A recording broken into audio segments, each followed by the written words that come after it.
Hello everybody and welcome back to Hot Ones, the show with hot questions and even hotter wings.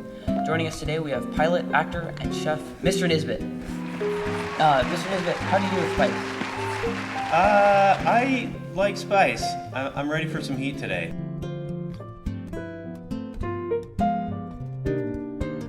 What's your background, and how did you find Kings?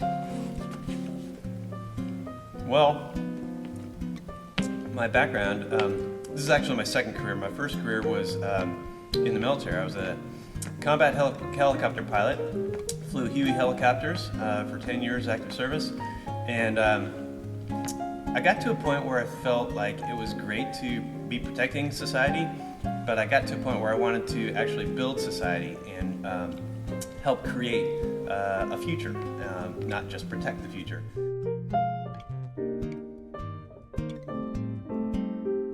Alright, so you are the operations director at Kings. What all does that entail and how did you get into that position? That is a very good question. The position that I was hired for isn't actually the one that I was applying for, but when I was applying for a position here, the people that were interviewing thought, have we got a job for you? And they introduced me to the operations director position. So in essence, I think of it as keeping the gears going in the right way, smoothly and efficiently, the gears to our operation. So whether it's traffic or parking or emergency response or schedule building for all the teachers and all the students, bells ring.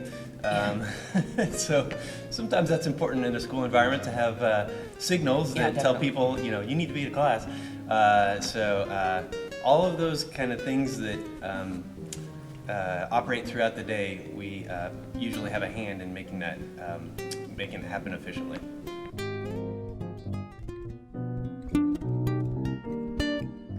Here we go. All right. So we know that you're a marine pilot and helicopter pilot. What's the favorite part of being able to fly helicopters? Like, what's that like?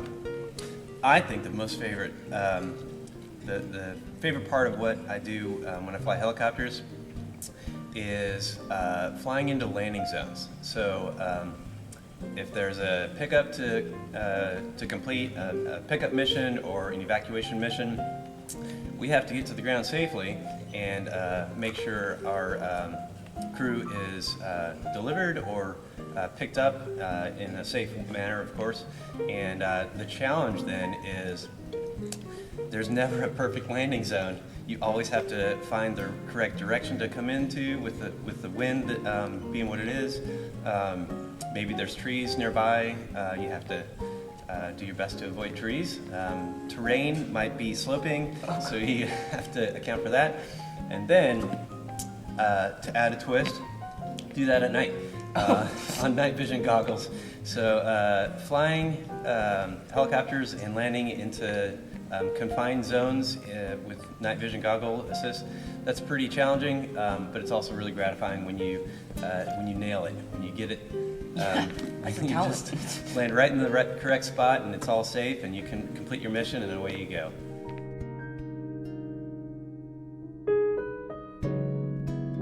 We also heard that you were in a radio show. I don't know much about that, but tell us about that. A radio show. When I was in high school, okay, there's some heat there. Good job.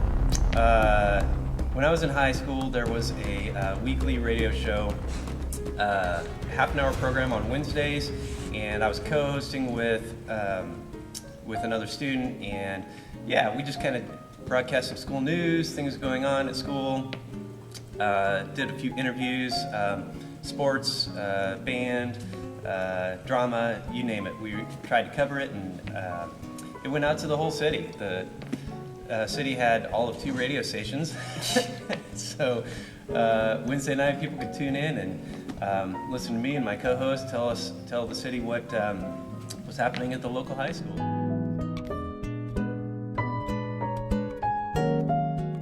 You're a jack of all trades. You've even been in the acting and modeling industry.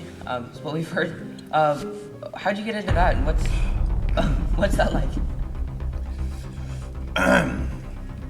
Let me catch my breath here. Hold on. That's a good one. Good question and a good wing. What was the question again? How'd you get into the acting and modeling? Acting and modeling. All right, so there was a little in-between phase between my first career, my second career of education.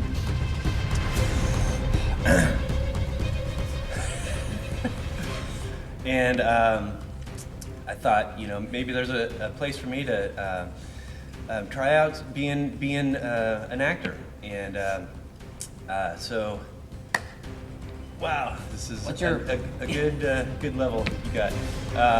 So yeah, there was just an opportunity to try things out on the stage, and gave it a shot. And I had some good products, good productions that I was in. It was a lot of fun. I love you.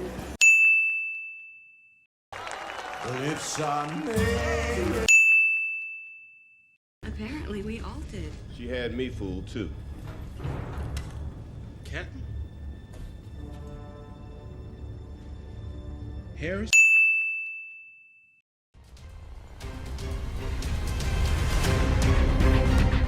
We heard that you were on some cooking shows. I keep saying it, but how'd you get into that? What's that like? Cooking shows, well,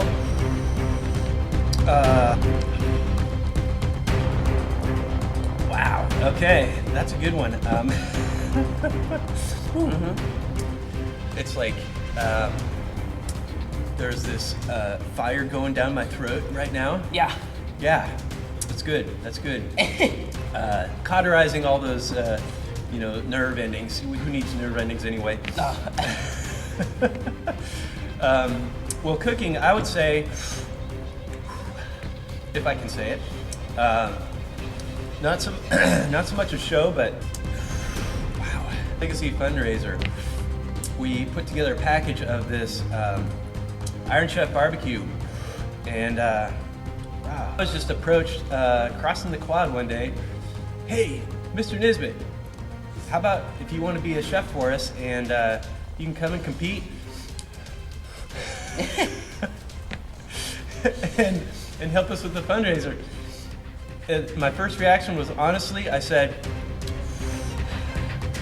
I didn't say that, but No. Wow. What I did say was, if I can come and lose and help the school Go for it. get some money for their fundraiser, I'm happy to come and lose.